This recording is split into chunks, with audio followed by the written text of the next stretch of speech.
3日，太平公主潜回宫中，被围捕收押。太上皇李旦代为求情，为唐玄宗所拒，最后赐死家中。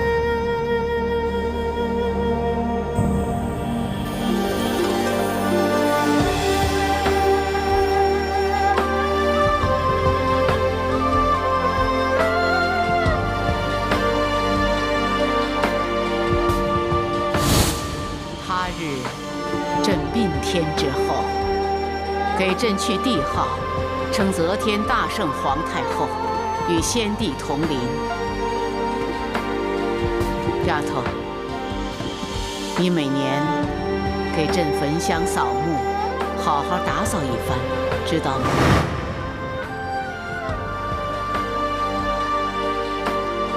奴婢答应过你，一定会打扫得干干净净，让太上皇好好安睡。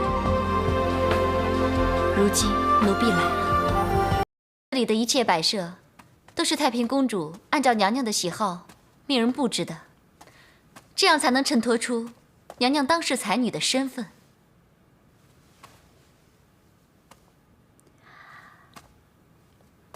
腋下洞庭初，思君万余里。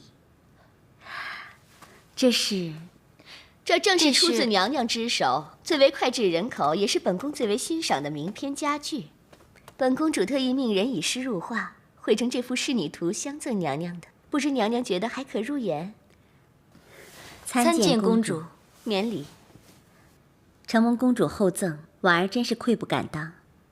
皇上特下恩旨，优待婉儿在宫外置宅而居，想必是公主给我进的美言吧。今后娘娘大可与沛国夫人安心在此住下来，侍奉她老人家终老。沛国夫人，可能娘娘还不知道，公主早已启奏皇上，恩准令堂册封为沛国夫人。公主的大恩大德，婉儿真是无以为报。区区小事何足挂齿？只是无功不受禄。娘娘尽可以放心，本公主别无他意。只不过，他日到了紧要关头，还望娘娘可以卖本公主一个人情，保持独善其身，做个局外人便可。婉儿明白。众卿家有何事启奏啊？微臣禀告皇上，近日长江流域连月暴雨，引致水患频发，恳请皇上下旨开库赈灾。又有水患了。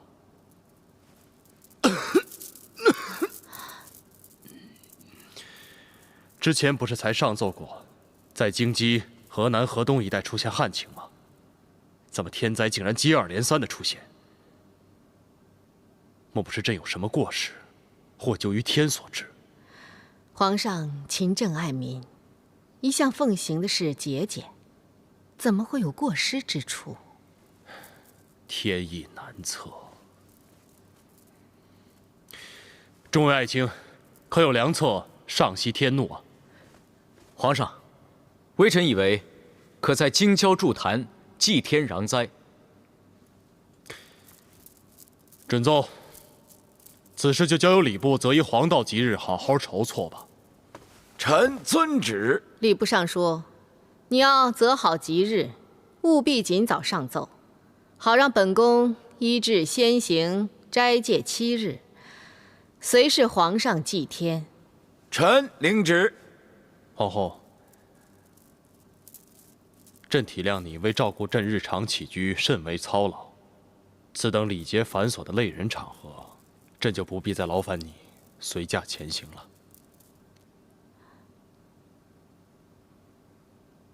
皇上，这是……太子随行足矣，皇后尽可安心。况且，太子乃是未来的储君，朕也想借此机会，让他好好熟悉一下天子礼法。只是不知，皇后你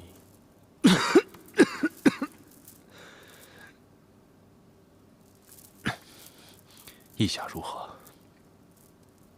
皇上保重，这是皇上体贴臣妾的一番心意，臣妾怎会反对？好，好。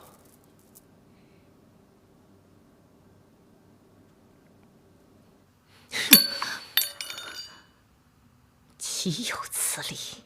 祭天，何等重要的事情，宁可要太子，也不要本宫随行。本宫自封后以来，从没遇到过如此冷遇。母后息怒，也许父皇真的只是……废话！我跟他结离多年以来，他的性情我还不知道吗？他这是借口，是托词。好啊，皇上，你终于要向本宫还以颜色了。可你要知道，你本来只是一头羊，羊注定要被狼吃掉的。母后，你该不会又想……为了你我的将来，再不忍心也得下手。可是上官婉儿至今尚未表明态度，我们何妨不再多等一些日子呢？不提这贱人便罢，一提起这贱人，我就气不打一处来。这贱人，我给他的礼，他倒稳收了。不过丝毫没见他有动静，看来他装蒜的本事要比他写文章的功夫大得多。前几日，皇上恩准嫔妃们出宫外宅居，没几日他就搬进了京城一家新建的宅地之中。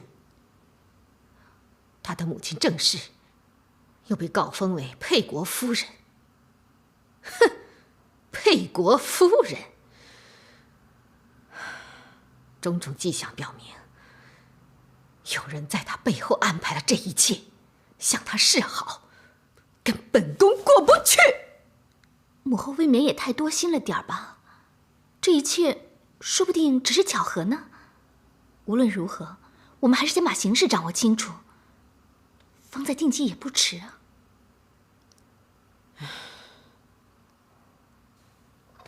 母后，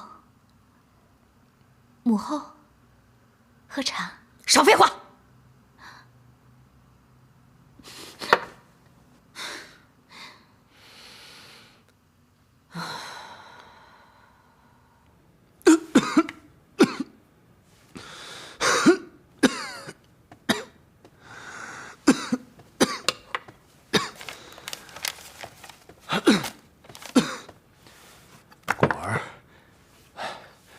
你怎么来了？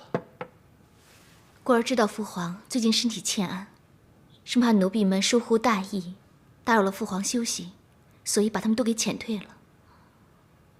哦，这是果儿特意花了不少功夫，亲手为父皇煎下的一碗参汤。父皇还是趁热喝了吧，必可收固本益气的功效。朕这是寻常喘咳症候，何须果儿你亲奉汤药啊？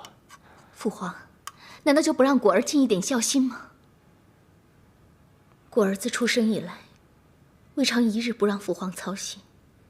如今父皇身体抱恙，果儿定当竭尽所能，以表孝心。难得呀，你有这片孝心，朕就算病得再重，亦感欣慰。父皇，果儿不许您说这种不吉利的话。果儿必定天天向上苍祈祷，保佑父皇长命百岁。朕总觉得看着你，好像又是当年那个结着总角牙基、活蹦乱跳的小女娃。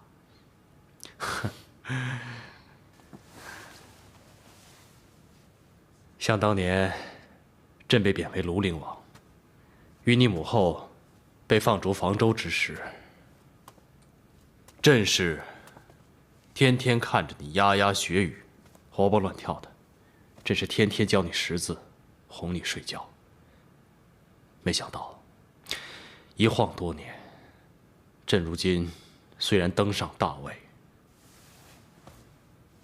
而你也长大成人，反倒失去了很多和你相聚的光景。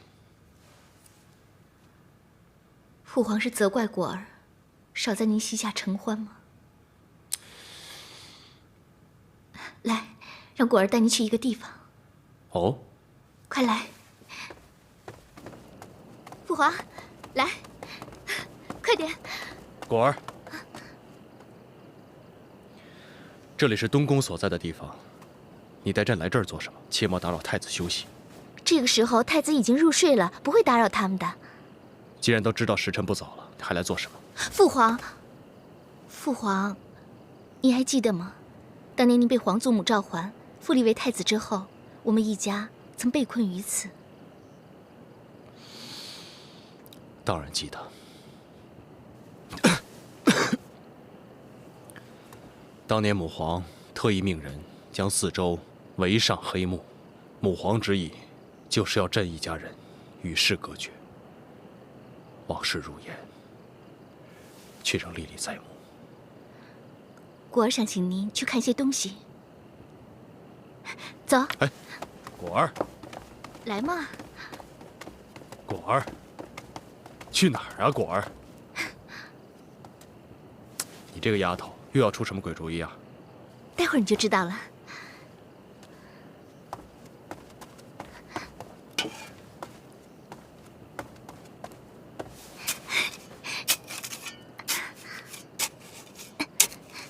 这是干嘛？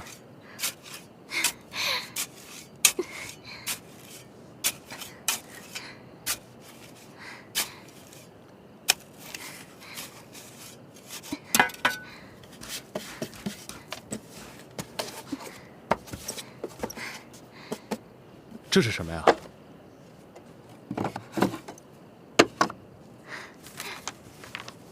父皇真的忘记了吗？这是当年我们父女俩一时兴起想到的一个有趣念头。我们先为对方写下一些东西，存放在这个盒子当中，埋藏于土下，约定最少10年之后才可以开封取度。10年之后，看看谁的记忆力最好，谁还记得此事。看来这场比赛最终是果儿赢了。想起来了，父皇想起来了。想当年朕闲极无聊，为了逗你玩乐，倒是什么古怪荒唐的事情都曾经想过。哎，看看当初写了什么。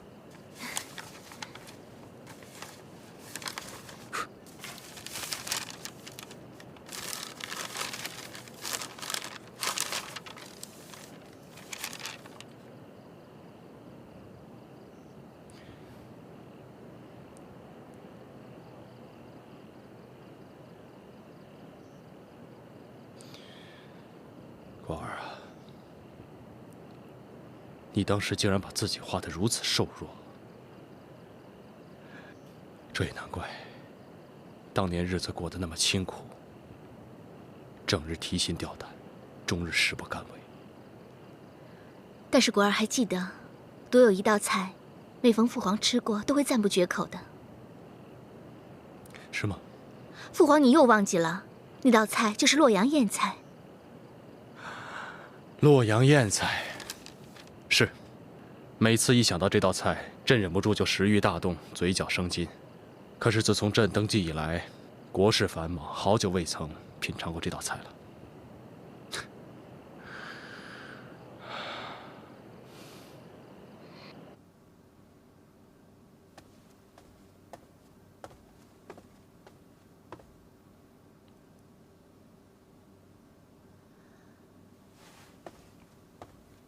奴婢参见公主。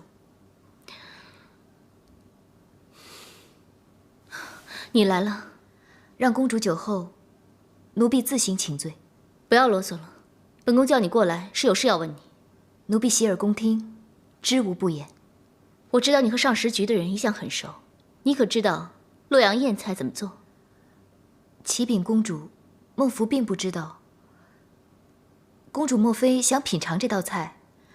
这只需向御膳房吩咐一声便可，不必多问。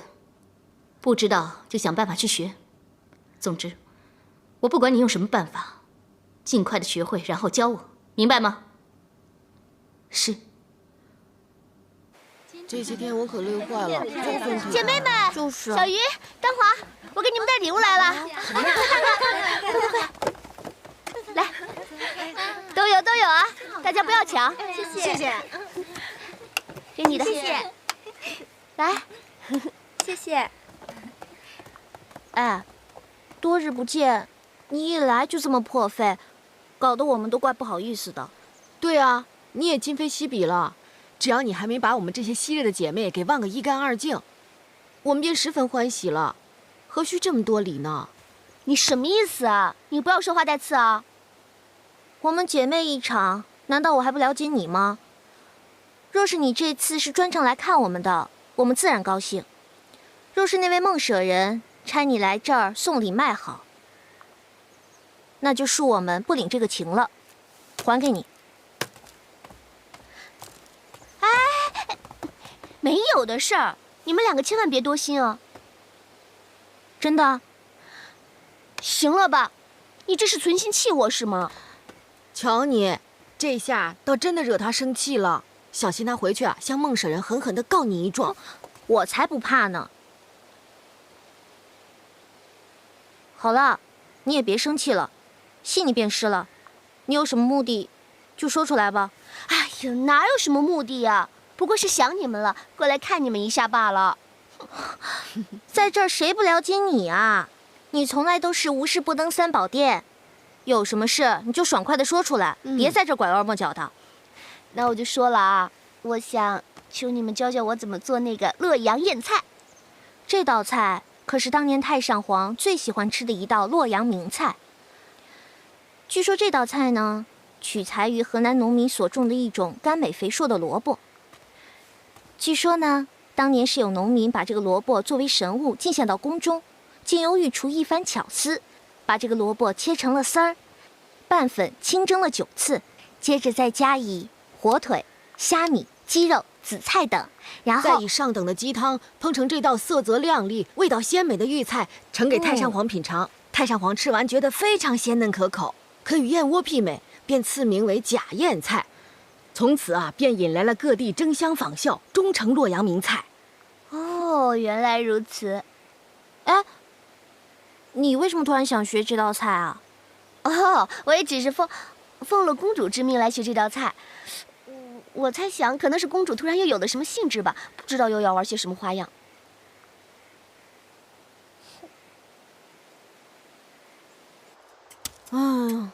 早知道收了人家的礼物，要付出这么多的汗水辛劳，我才不干呢。你还说呢你，都是你强出头，硬要答应帮他挖这些萝卜，都怪你。本来我们只答应教他做菜而已，并没有说要干这些粗活呀。哎，你别净怨我呀，收礼你也有份儿啊。再说了，收了人家的礼物，总要帮人家做点事吧，何况人家还直截了当的开口相求呢。我不管了，反正都是你惹出来的祸。哼，今天要不是你非要让他说明来意，我看他那个样子也不好意思说出来。哼，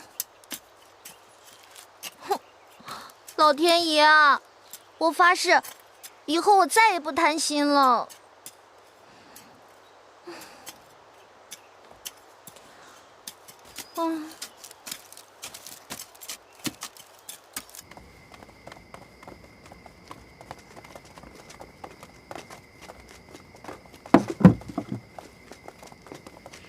小凡姐，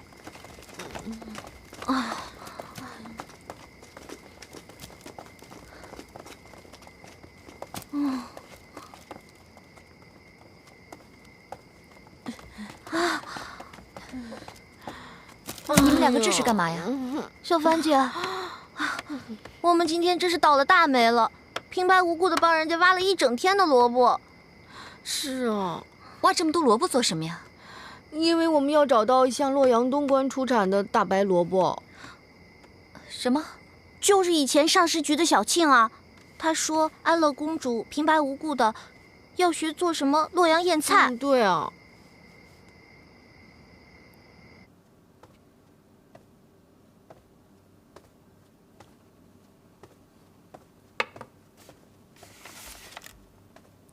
哎，果儿，这股菜香怎么闻起来有点似曾相识啊？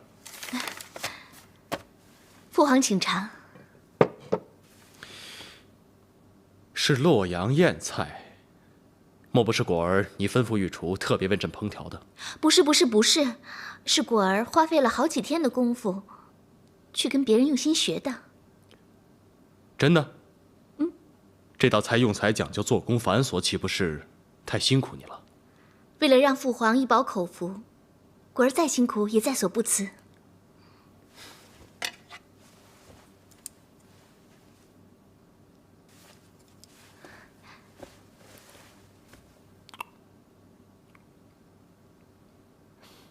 怎么样？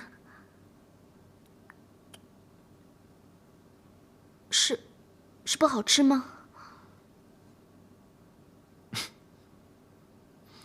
哈哈哈哈哈哈！口味虽然稍逊，可是朕尝了就觉得受用，因为朕所尝的并不是一道菜，而是朕这个宝贝女儿的一番心意。父皇愚弄果儿，果儿不理你了。哼，好，算朕怕了你了。朕决定要给你一些奖赏，作为慰劳。你说吧，要什么赏赐？是不是不管果儿想要什么，父皇都不会不答应啊？那当然，君无戏言。那要是……除了一样，你要当皇太女，是万万不行。为什么不行啊？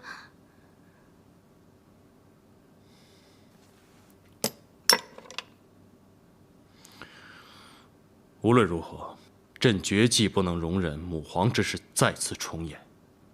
在朕有生之年，朕也绝技不能让大唐江山再次沦入异姓之手。否则，九泉之下，朕将无颜面对列祖列宗，虽死，亦不能瞑目。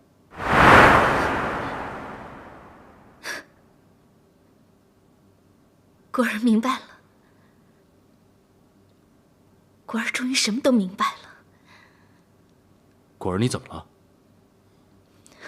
果儿没事，果儿只是身体有些不舒服，想早点回去休息罢了。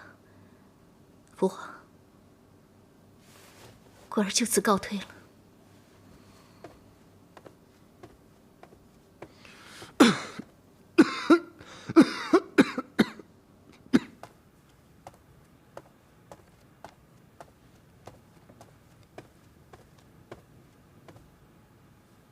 母后，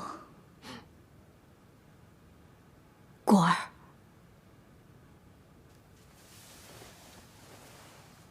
你没事吧？果儿终于想明白了，我们还是不要再等了，这就走上了最后一步吧。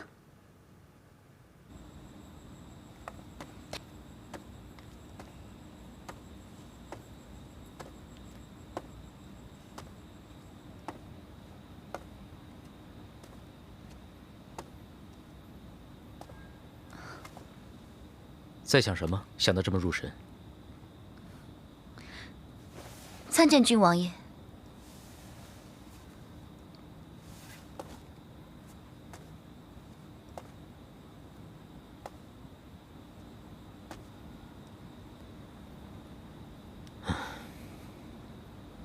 郡王爷何事兴叹？没什么，我只不过有些触景伤怀。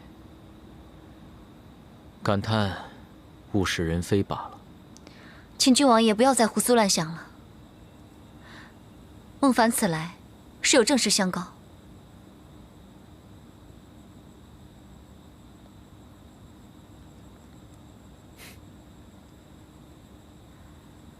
说吧。小夫那边似乎有动静。据我探听所知，近日他曾经案前小庆。去学一道洛阳燕菜的做法。做菜这件事情，郡王爷也觉得奇怪吧？小夫一向不爱下厨，据我推测，此举应该是安乐公主背后指使的。说不定真正要学这道菜的人是安乐公主。还有当年我在皇上身边服侍皇上一家时，得知皇上最爱的就是这道洛阳宴菜。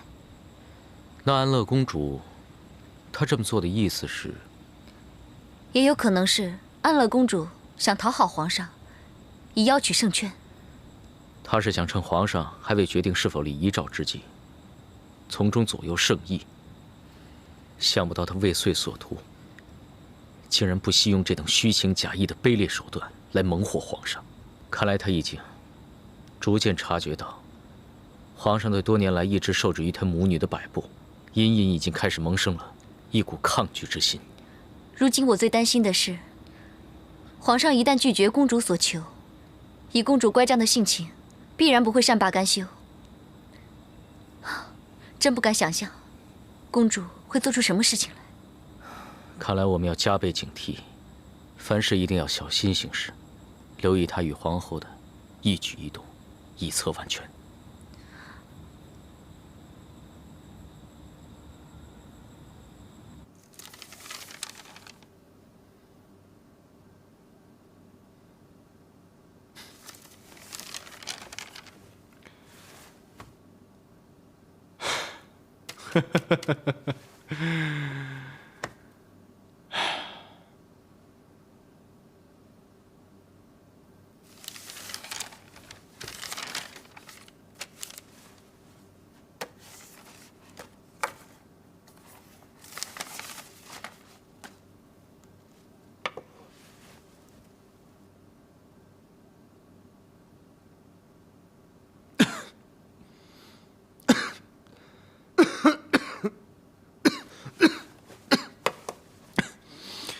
来人呐！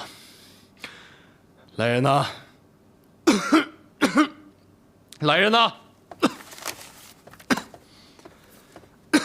父皇不必喊人了，有果儿在此侍候父皇，不就行了吗？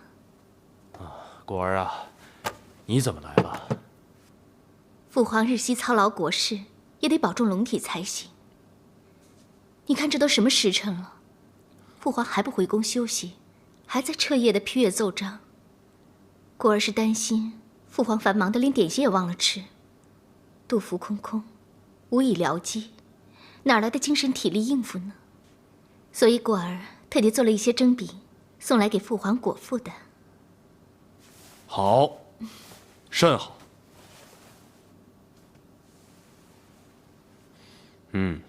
哎，果儿，陪父皇一起吃吧。果儿不饿，果儿只想看着父皇在吃就好。好。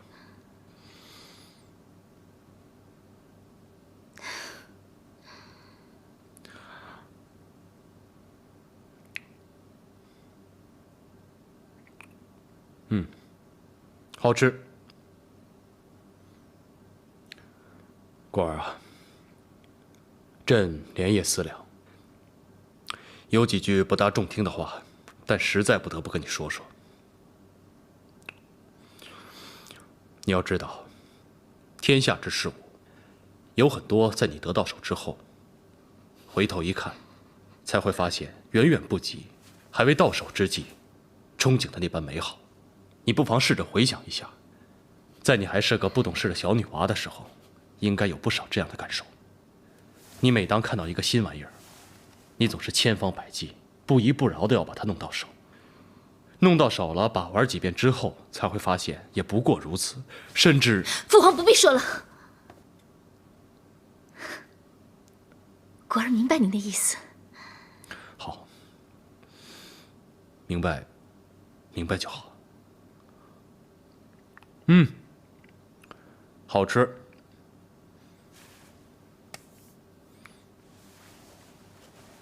果儿啊，就像朕这张龙座，绝对不如人们所想象的那般好做。这是得而复失，失而复得，跌经两番起落沉浮，对此最深有体会。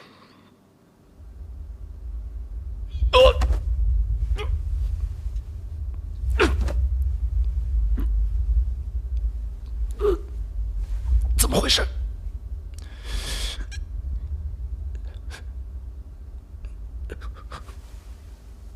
难道这病，禀告父皇，果儿特意在这蒸饼中加了一些秘制的馅料。父皇不是说过，只要能尝到果儿的一点心意，就吃得格外受用吗？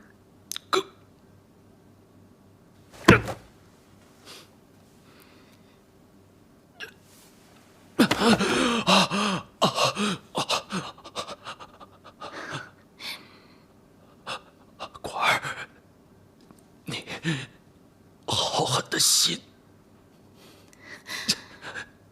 朕待你如珠如宝，没想到你竟如此大逆不道，谋弑父皇。你，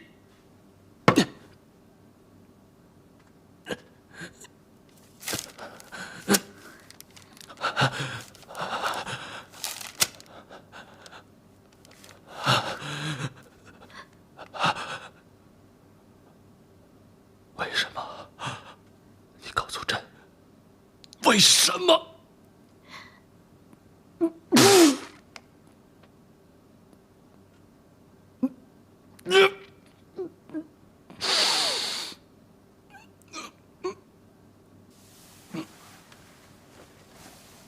父皇问为什么，那就让果儿来告诉你。是因为果儿实在太想尝试一下这宝座的滋味儿。其实果儿也不敢有此非分之想，可是接二连三的事情发生在果儿身上，不得不教会果儿做一件事。一个人如果不能把至高无上的大权掌握在手，必将终身无以自主自决。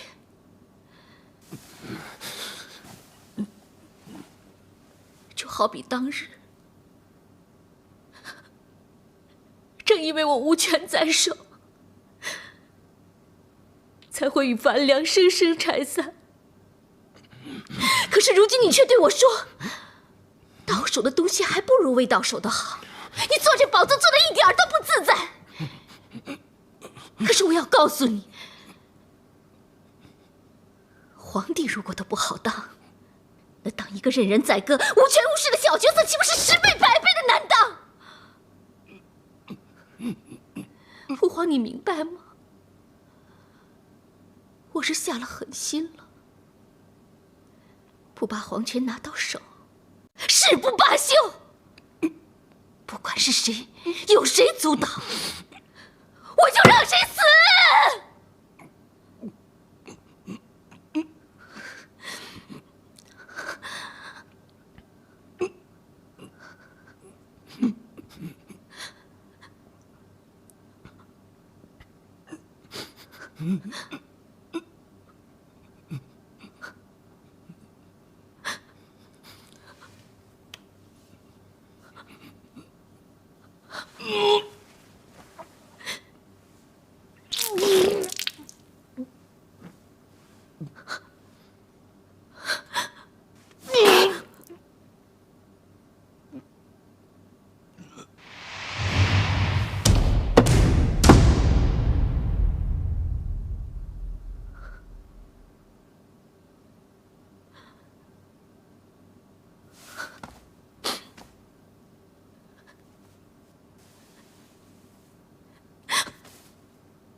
你终于死了！你终于死了！谁？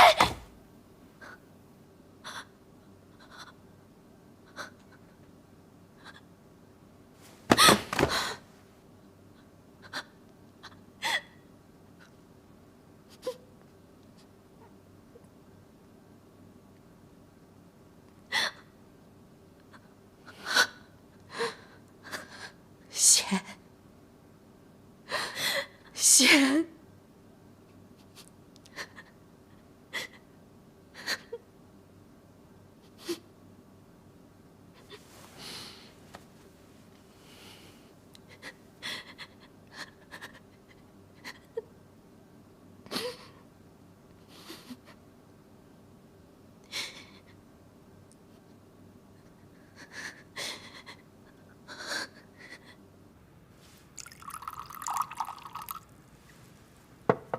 娘娘喝点热茶。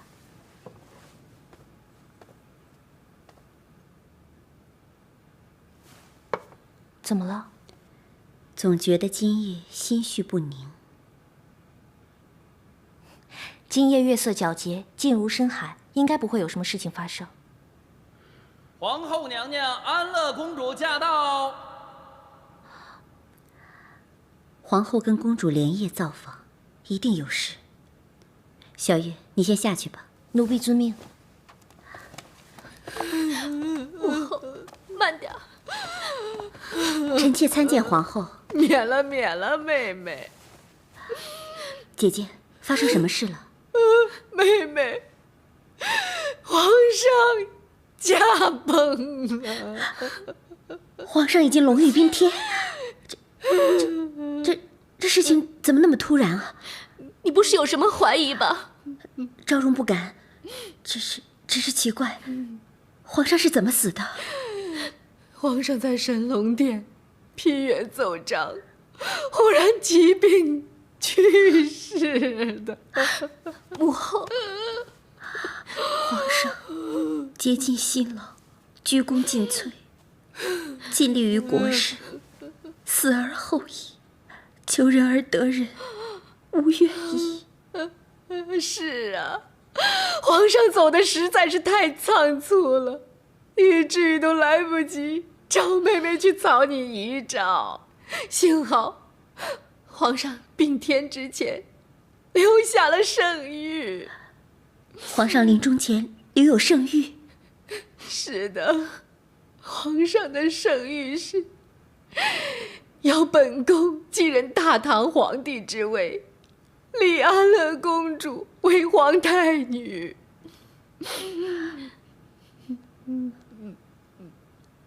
昭容娘娘，你不会是对皇上临终圣谕有什么异议吧？臣妾不敢，臣妾只是认为，皇上的临终圣谕关乎江山社稷，天下万民的福祉。皇后娘娘，您何不召集群臣，当面公布呢？不行，不行啊，妹妹。母后，妹妹，不行啊，未免引起争端，节外生枝。姐姐认为，皇上驾崩一事还是暂时密不外宣，待妹妹替本宫拟好遗诏细节，再向外公布，方为妥当。密不发丧，匆匆前来，原来就是为了逼我替他们伪造遗诏。妹妹，当日你身为内舍人时，已经执掌诏书了。后来册封昭容之后，更代皇上草拟日常圣谕。眼下皇上不在了，由你替皇上写下遗诏，是最合适不过的了。可是，遗诏姿势体大，岂能草率了事？可是如果不依圣意而行，我们岂不愧对大行皇帝？妹妹，再说，国不可一日无君呐！啊，难道妹妹想亲眼目睹大唐宗族纷争迭起吗？啊！臣妾不敢。好，既然如此，你帮姐姐即刻拟好遗诏，快点。姐姐，此事从长计议吧。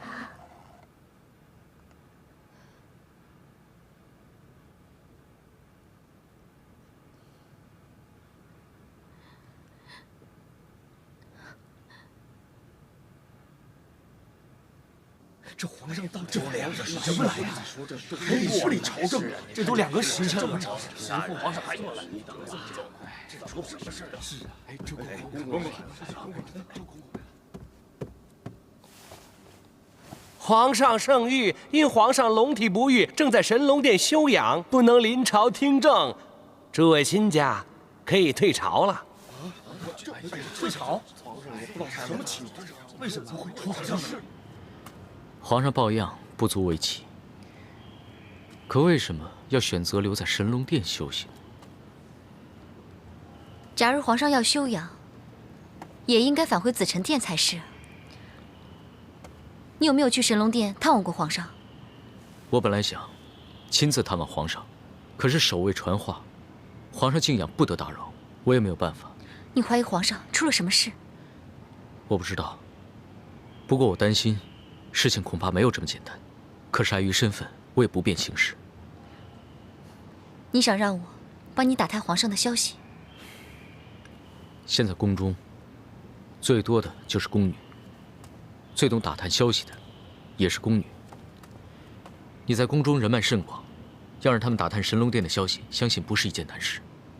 为了皇上，我会竭尽所能，想办法打探出实情。不过今次行动可能风险很大，你凡事要处处小心，有危险就要懂得自保，千万不要走漏风声，免得落人口实。我在宫中已经多年，也通晓一些宫中法则，你不用太担心我。那我就静候佳音了。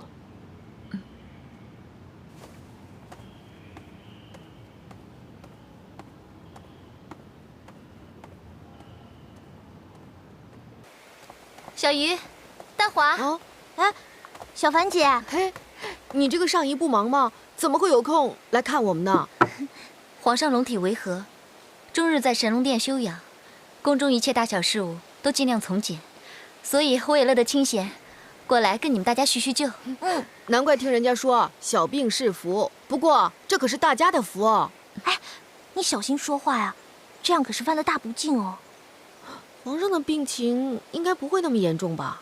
否则胃口怎么还挺不错的呢？是吗？那你见到皇上了？我没有啊，我这么卑微，怎么会有机会见到龙颜一面啊？只不过皇上的饮食是由我们上食局供应的，他吃了多少，我们总该知道吧？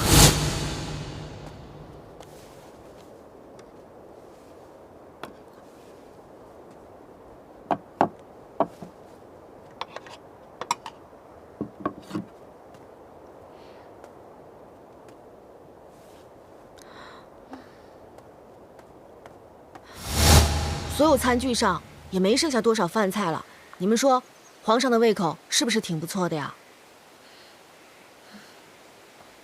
秋花，小凡姐，你不在上寝局工作，怎么跑来上食局偷懒啊？我看不是偷懒，是嘴馋了吧？哦，快拿你最爱吃的桂花糕吧！有劳有劳。哎，皇上抱恙，你们上寝局必然忙个不可开交，怎么你还会有时间跑来上食局？我也以为我们会很忙，没想到皇上抱恙，倒给我们省了不少功夫呢。守在殿外的太监根本不让我们入内打扫。不用进内打扫了，你们把便壶拿去清洁一下就可以了。你们去清洁便壶。是。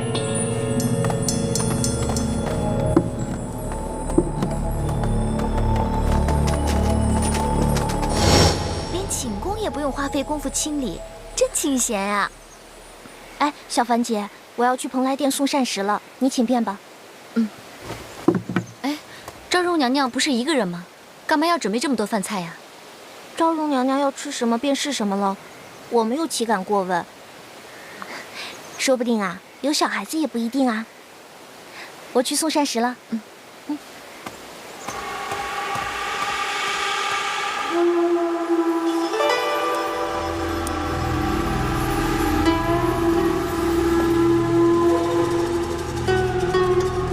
你为什么还举棋不定？就算你好遗诏，可事关重大，岂能是尽如人意？再说，宣读遗诏的时候，恐难免生病。你大可安心，我已经替母后安排，各府调动数万精兵，昼夜兼程赶来，分左右营屯驻京城。还有最精锐的飞骑万骑，本宫早已安插好亲信做统领，到时候三军会合，既有府兵人数上的优势，又有精锐的飞骑万骑，精干灵活，到时候互不长短，以策万全。屯部重兵固然可保自身安全，但是以武只能屈人。试问皇后娘娘，怎样堵住百官悠悠之口？本宫打算由刑部尚书裴谭、工部尚书张熙处理国政，在东都留守。皇后娘娘果然部署周详严密，恍如铁桶一般。可是，如若百密一疏，恐怕后果堪虞。我相信皇后娘娘也不想功亏一篑吧。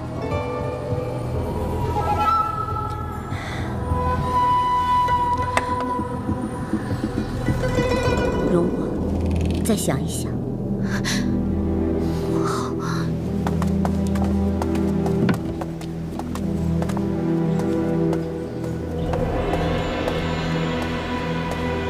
喂，小福姐。哎，小福姐，你在这儿干嘛呀？这是什么？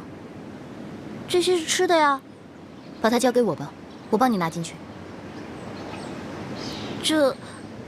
大人，这种粗重的活还是我自己来干就好。我说把它交给我。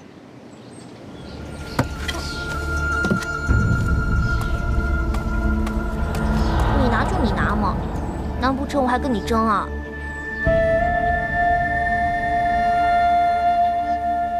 不准外人进入殿内，也不准工人进入打扫，实在是不寻常。皇兄明明龙体不适，偏偏吃光了所有的饭菜，但是又没有解手，实在令人费解。小福上一次出现在蓬莱殿外，说不定安乐公主还有皇后都在殿内。当中实在是疑点重重，看来皇上并非龙体不振，想必其中一定是出了什么状况。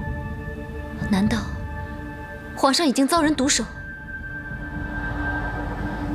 可皇上皇后夫妻多年，又是安乐的父皇，应该不会如此歹毒害死皇上的。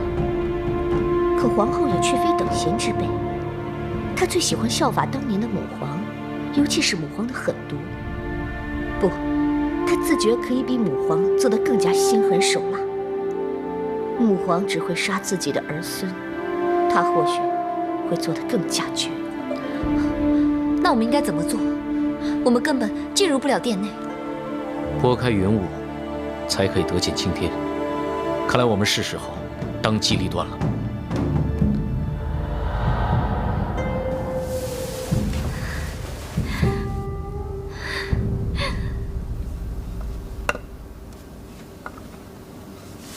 妹妹，多谢妹妹。诏书的内容深得姐姐的心意。昭容只是顺天应人，因时制宜。母后，接下来就可以准备公布父皇病听的消息了。来人，奴才在。你去召所有大臣到宣政殿，本宫要宣读遗诏。遵旨。皇后娘娘、太平公主还有临淄郡王，他们赶到神龙殿去了。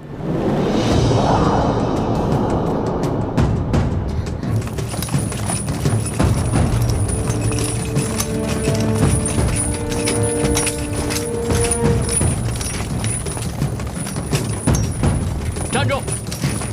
谁都不可以进去。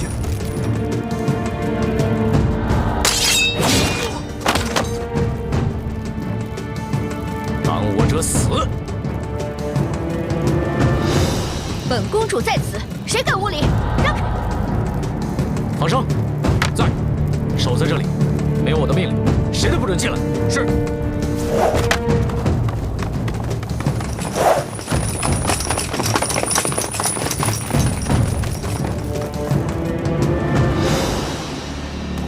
皇上，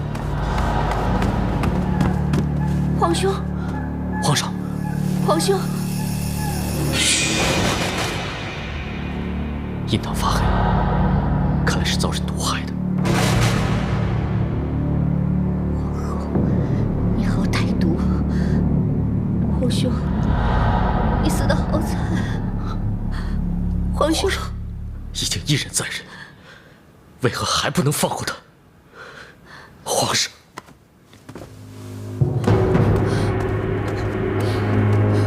你们果然在这里。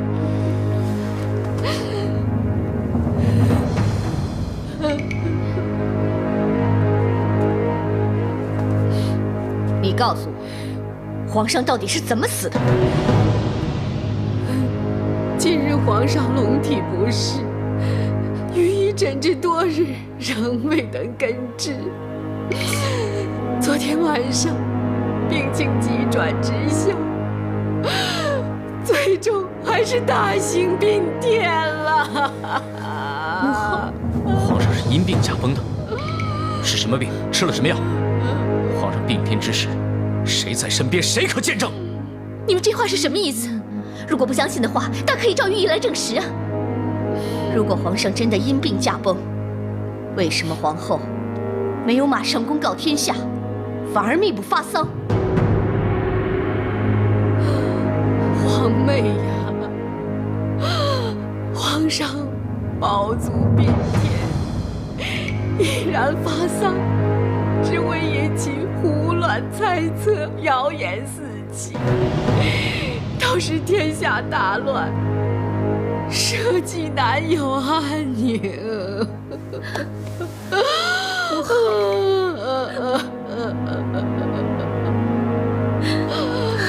皇后也是为了顾全大局，逼不得已才会出此下策。你们不要妄自猜测。启禀皇后娘娘，已经通知各大臣齐集宣政殿，可以宣读遗诏了。皇后要宣读遗诏，遗诏的内容是什么？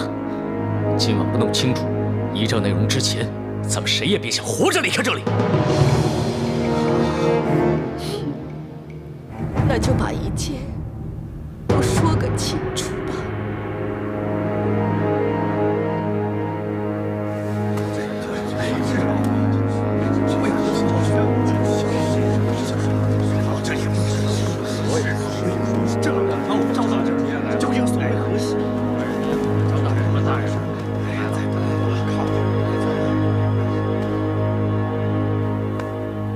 皇兄传位于皇后，封安乐公主为皇太女，这恐怕是皇后和安乐公主的一厢情愿吧。本宫有遗诏在手，要执行大行皇帝的旨意，你们谁敢抗旨？皇后以为凭这样的遗诏，百官就会心悦诚服吗？倒是只怕干戈大动，血流成河。我和母后才不怕，谁敢公然抗旨，谁就是乱臣贼子，遗臭万年。大家稍安勿躁，如若动了真章硬拼起来，鹿死谁手亦属未知，万事可商量。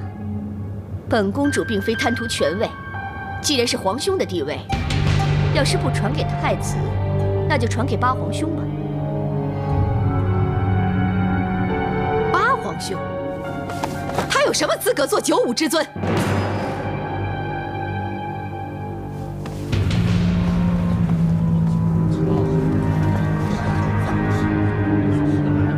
到底怎么回事啊？我们要等到何时啊？谁可以回答我？我们也不知道啊，王爷。耐心等着吧。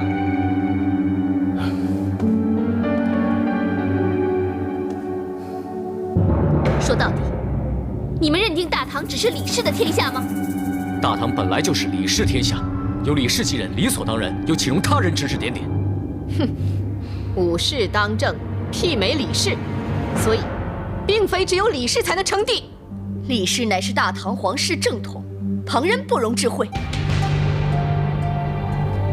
依我之见，如今之计，不如立太子重茂为帝，好让朝野安定下来。由太子继位，天经地义。我同意立太子重茂为帝。可是重茂还小，难成大统呀。所以太子登基之后，皇后训政，相王辅政，由李氏宗室继承大唐江山，皇后监国，这样应该不会出什么乱子了吧？就这样公布天下吧。未免夜长梦多，那就有劳昭容娘娘再拟遗诏。好，那昭容现在去拟定新的遗诏。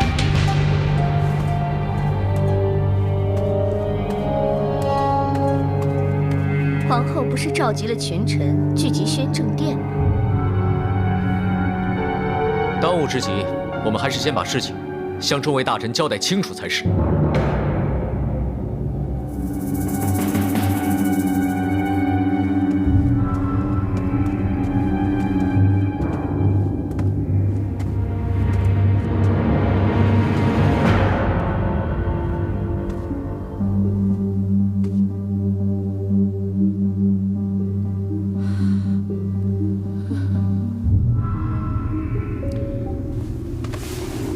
敢问皇后娘娘，连夜传召群臣，所谓何事？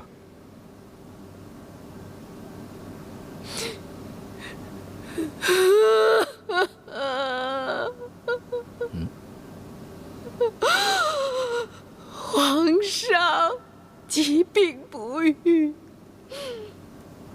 大行顶天啊！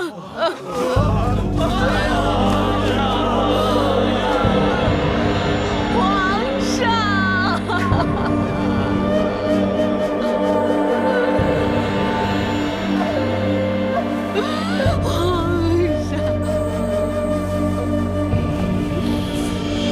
国不可一日无君。敢问先皇可有遗诏？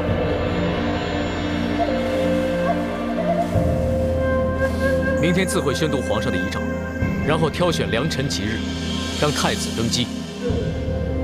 是吗，皇后娘娘？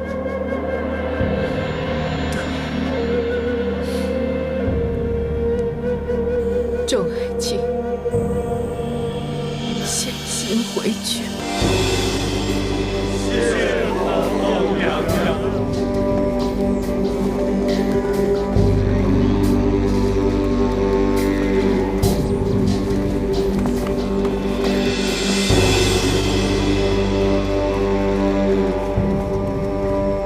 千辛万苦才镇杀了皇上，谁知始终未能登上帝位。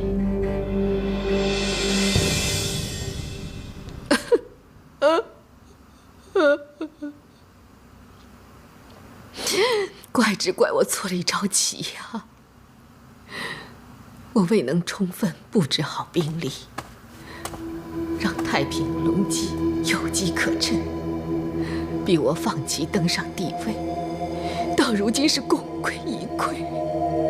母后，事情尚未到不可逆转的境地，明天再上朝当众宣布遗诏，我们可以连夜再修改遗诏内容。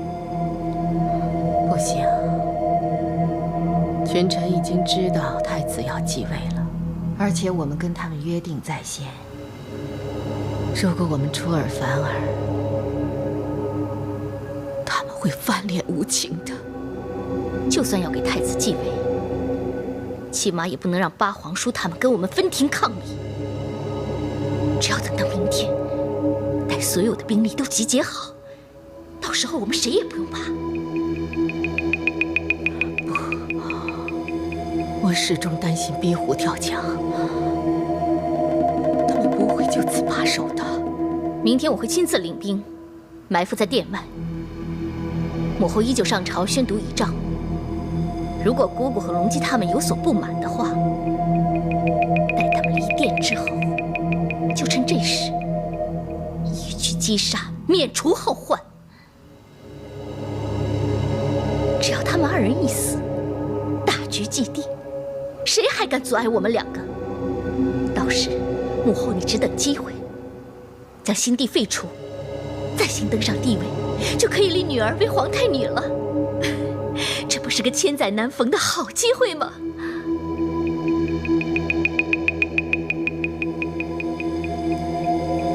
好，事已至此，只能先下手为强。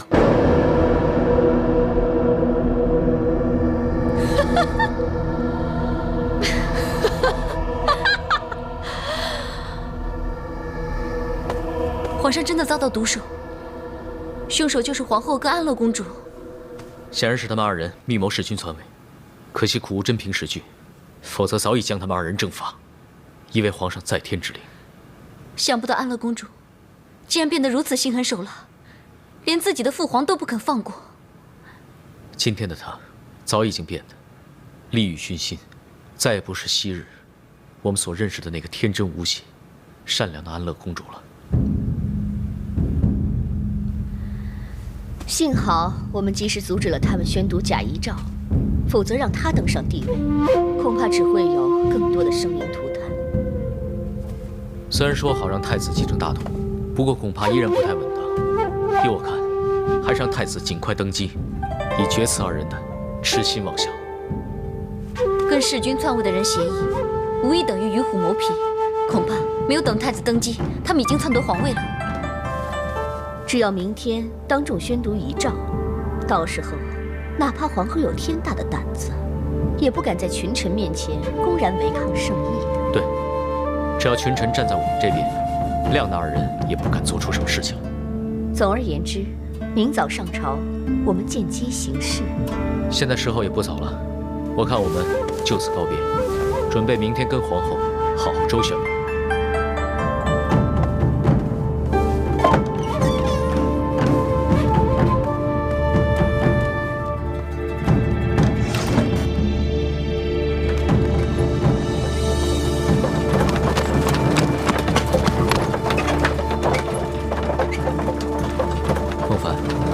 离开太平观之后，你一言不发，是不是有什么心事？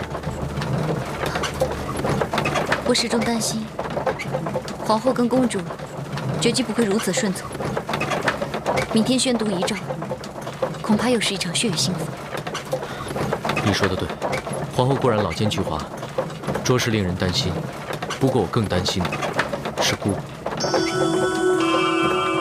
公主，皇后母女奸诈阴险。明天早朝恐怕会另有杀招。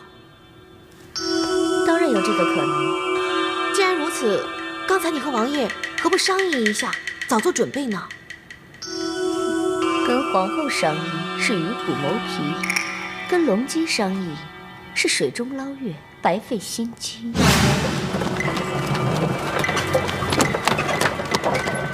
你们不是已经齐心协力，共同对付皇后他们吗？我和姑姑只是互相利用而已，很难齐心协力。当日太子重郡起兵讨伐皇后，姑姑她何曾出手相助？当日太子重郡起兵讨伐为后，龙姬何尝不是袖手旁观，坐视不理？此人根本就不能相信。所以我坚信，姑姑这个人根本就不能相信。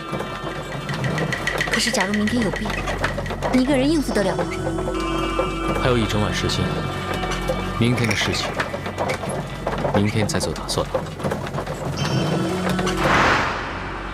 假如明天皇后真的有阴谋，那公主怎么办？放心吧，本公主早有对策。到时就让她跟龙姬拼个你死我活，我就可以坐收渔翁之利。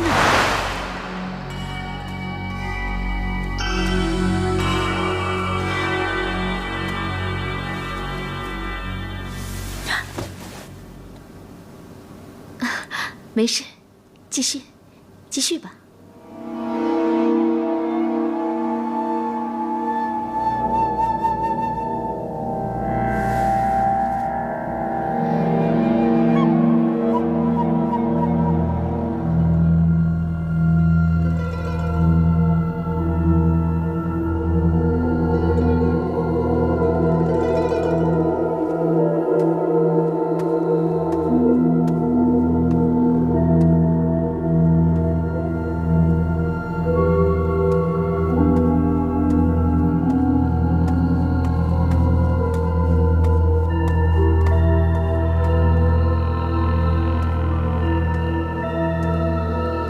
香莲，你在这等我一下。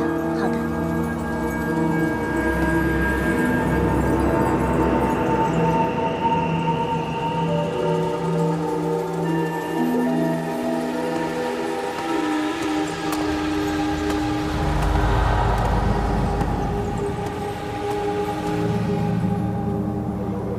你怎么会在这里啊？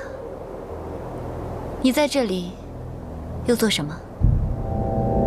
我是奉安乐公主之命，前来找上官昭容修改遗诏的。你相信吗？这么凑巧啊！我也是奉太平公主之命，来找上官昭容修改遗诏的。那妹妹，你是信还是不信呢？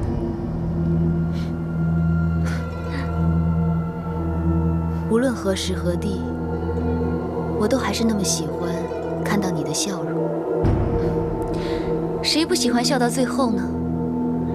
但是谁又知道，谁可以笑到最后？能够尽情的笑，便就笑好了。明白了，明白就好。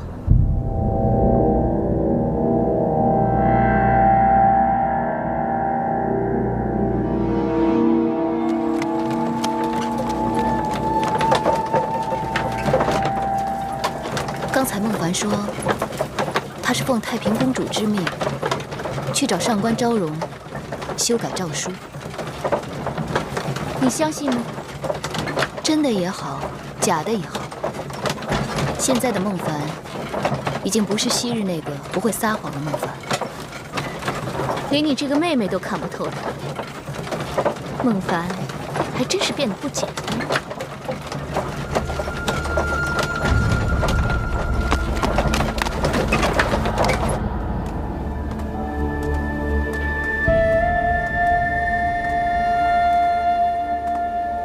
孟福说，奉了安乐公主之命，找上官昭容修改遗诏。你觉得是真的还是假的？孟福还是孟福，说话总是只说3分，这口不对心的，还真是难辨真假。小凡姐，你本来就是担心皇后娘娘还会动遗诏的脑筋，所以才来昭容娘娘这边打听的。如今孟福在这里出现，是不是？以皇后和公主的脾性，又岂肯甘愿屈服？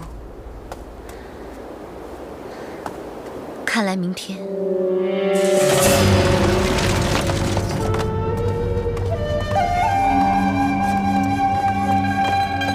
启禀公主，万骑飞骑2营兵马已经安排妥当。好，相信这次有万骑飞骑2营精兵，他们恐怕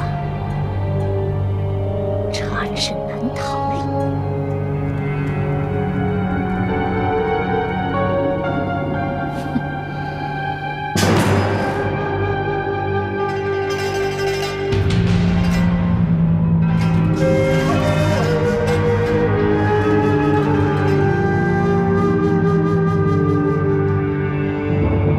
太平何在？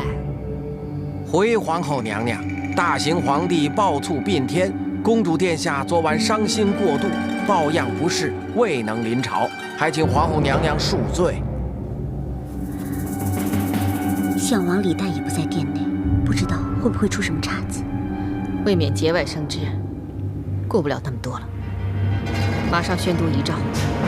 宣读大行皇帝遗诏，众臣下跪。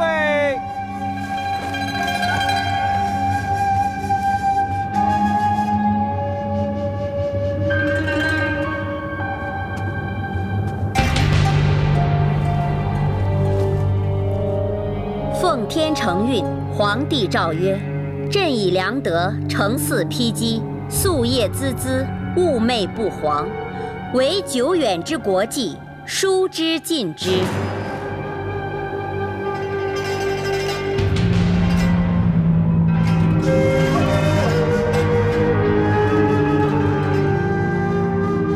朕子重茂，人品贵重，身效朕宫，资立为皇太子。3天后在柩前继位。皇后晋皇太后，临朝称制，项王李旦为太子太师。慢着！遗诏本来应该是皇后训政，同时要项王来辅政，如今为何忽然变成了皇后临朝行天子之事的临朝称制？我爹却变为了太子太师。太子称帝，何来太子？更何来太子太师？大胆！大殿之上，岂容你肆意咆哮？容季昨晚已过目遗诏内容，不料一夜之间内容有变，这所有的一切实在令人费解。微臣刚才探望太平公主，殿下亦曾提及过遗诏内容，其中确实以项王与皇后一同参知政事。上官昭容，你跟他们说个一清二楚。遗诏内容确实如皇后所言，一字未增减。简直一派胡言，这根本就不是皇帝的真正圣意。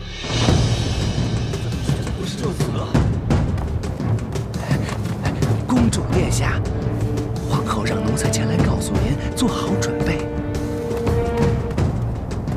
准备行事。遵命。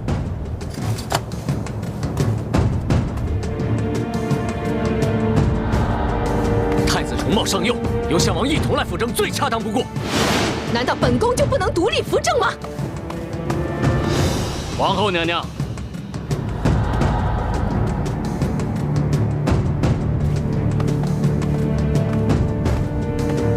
你不妨亲自询问一下太。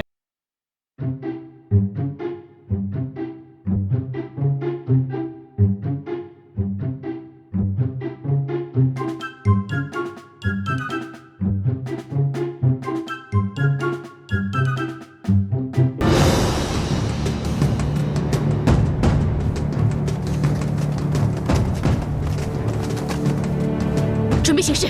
是。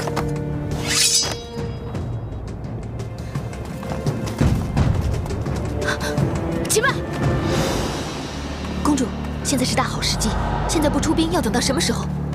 公主殿下，皇后说不要轻举妄动。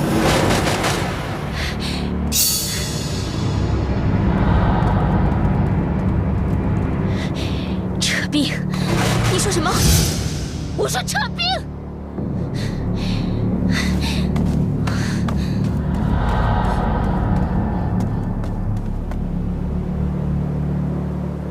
太平可恶，魏房有变，他妾此必不上朝。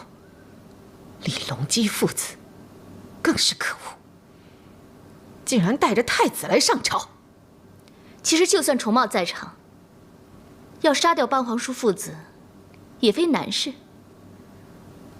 遗诏宣读之后，太子就是未来的国君了。如果伤到太子，李隆基父子一定会趁机发难的。到时候，他们一定会向群臣公布我们拟造遗诏的行为，说我们弑君篡位。女儿啊，到时候真的是后果不堪设想啊！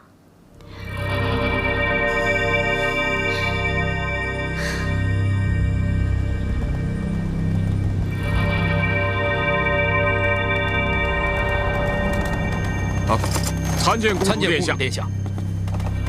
末将想知道公主殿下还有何吩咐？你们还要说什么？今天的事情已经完了，回去。哼，做事真没分寸，难怪他一事无成。朱将军。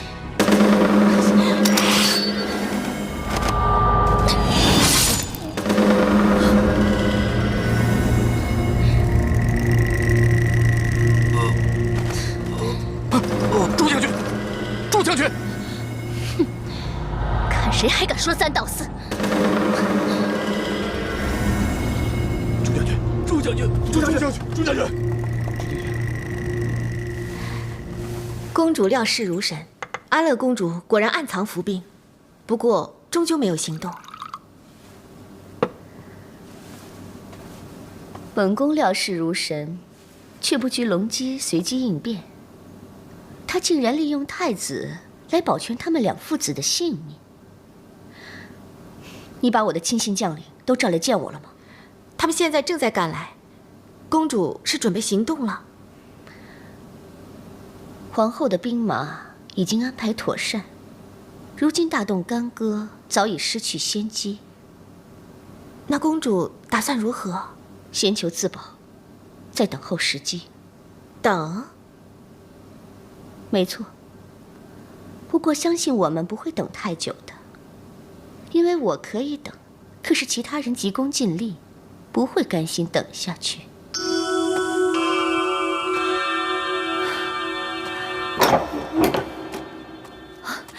郡王爷，果然不出所料，皇后是想铲除我们。幸好郡王爷早有准备，让项王带太子上殿，叫皇后投鼠忌器，不敢贸然造次。但是，皇后又怎么会轻易的罢休呢？她已经调了5万兵马，屯驻京城，加上万骑飞骑2营兵力，可以说是已经把京城的命脉牢牢的握住了。那怎么办？事到如今，要对付皇后，就只有将她的兵力先行分化。可是府兵万骑营加上飞骑军，差不多也10万兵马，凭什么分化他们呢？方胜跟一些飞骑将军颇为熟络，我倒是可以让他暗中游说他们倒戈相向。即便游说不成，那也至少可以让他们犹豫一阵子。那你有没有想到怎样分化万骑营跟府兵的方法？还没有。不过不打紧，我们还有时间来想出一个万全之策。仔细点，都撒匀了。仔细着，注意火候。小鱼、丹华，好，看你们忙得不可开交的样子啊！再这么忙下去啊，我就快命不久矣。我来帮你们吧。哦，好，好啊。小凡，谢谢你来帮忙。你把这些石料放在一起，以备膳食之用。嗯。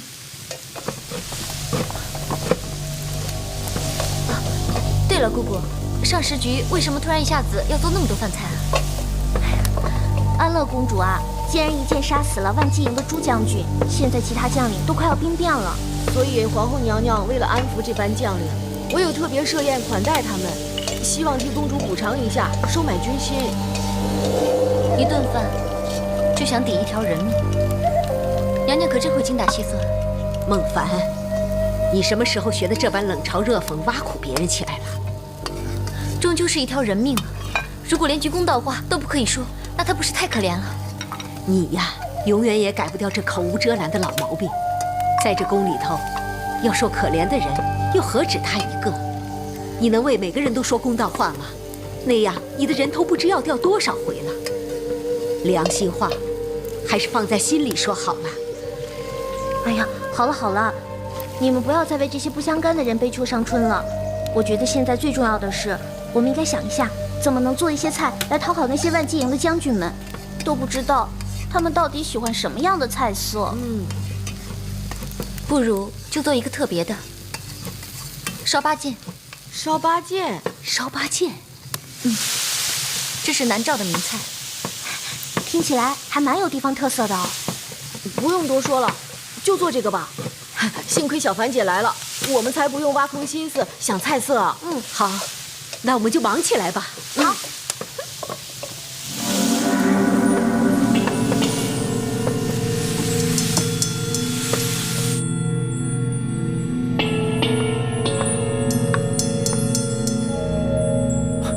各位将军，安乐公主之前失手要了朱将军性命，为此皇后娘娘宴请大家，代公主赔个不是，希望大家不要放在心上。既然皇后娘娘诚心赔罪，那我们就既往不咎吧。好，我们再干一杯。干！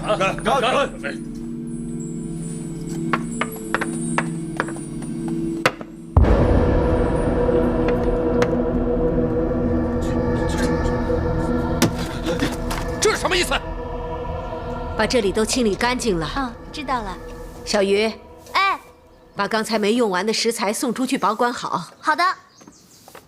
内舍人，送给万骑军营的饭菜送过去了吗？已经送过去了。辛苦了。这一次皇后娘娘肯定会对大家奖赏一番。奖不敢受，但求无过，就已经心满意足了。哎呀，你怎么搞的？对不起，对不起。这些食材弄的什么菜色？哦，这些是小凡姐教我们的烧八件。有问题吗？你怎么这么糊涂？肯定会坏事。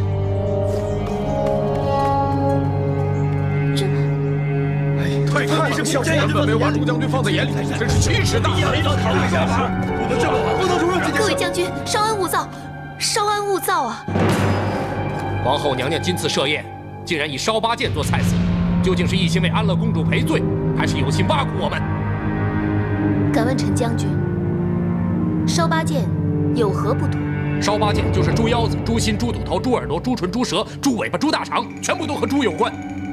朱将军无端被杀，尸骨未寒，如今却要我们吃猪，这分明是想羞辱我们嘛！是啊，这太过分了，这就是在羞辱我们。只怕朱将军泉下有知，亦会死不瞑目啊！养兵千日，用在一时，此时此刻正是用人之际啊！皇后娘娘又怎会自毁长城，扰乱军心，让人乘虚而入呢？那么安排我们吃烧八箭，试问居心何在？皇后娘娘其实用心良苦，可惜大家有所不知。用心良苦，本将军倒想听听。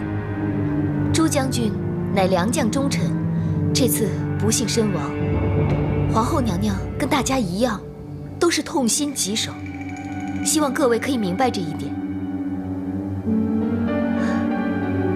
为了表彰朱将军生前的无私奉献，所以特意设下了烧八箭，希望大家吃烧八箭的时候，可以追念朱将军，不忘他的忠勇仁义。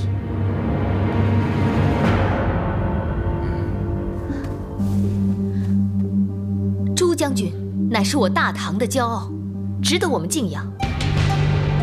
奴婢在这里代皇后娘娘还有公主殿下敬朱将军一杯，希望朱将军在天之灵可以瞑目。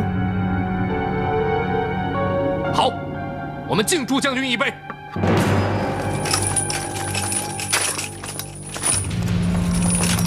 希望饮过这杯酒，大家可以冰释前嫌，芥蒂尽除。干！干！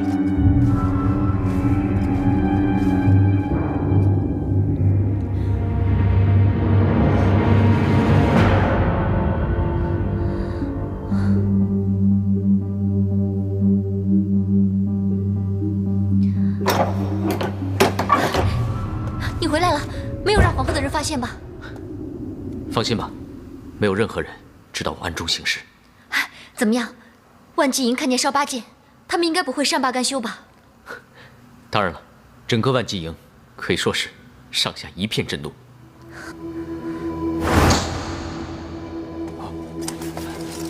参见郡王爷。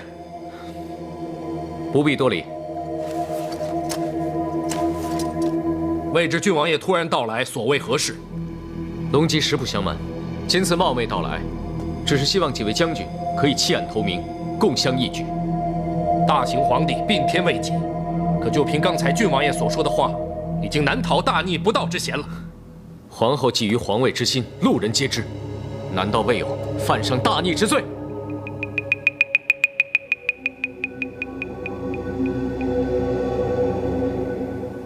未听闻朱将军无辜遇害，实在是让本王痛心疾首。皇后娘娘已经设宴款待我们，以表歉意。况且，这是我们万纪营的事，外人无需过问。凭借这些小恩小惠，就让陈将军真的心悦诚服了吗？难道就没有半句怨言？还是说你们根本就是敢怒不敢言？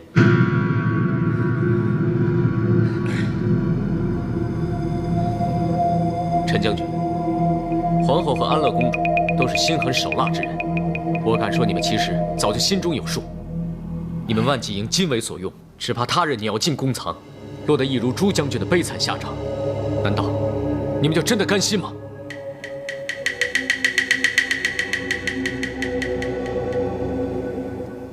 如果我想的没错，皇上是被安乐公主和皇后所害，他是被杀害的。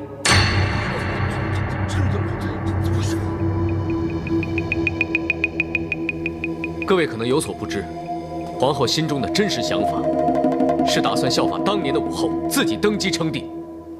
可如果任由皇后登基为帝，肆意妄为，恐怕天下就此杀戮不断，将会永无宁日。那大家只会是下一个朱将军。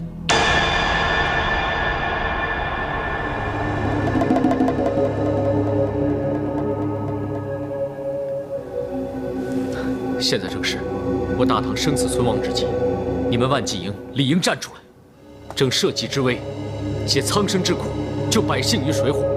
总之，最后的成败得失，尽在你们万纪营的一念之间。所以奉劝各位，千万不要让自己为奸人所利用。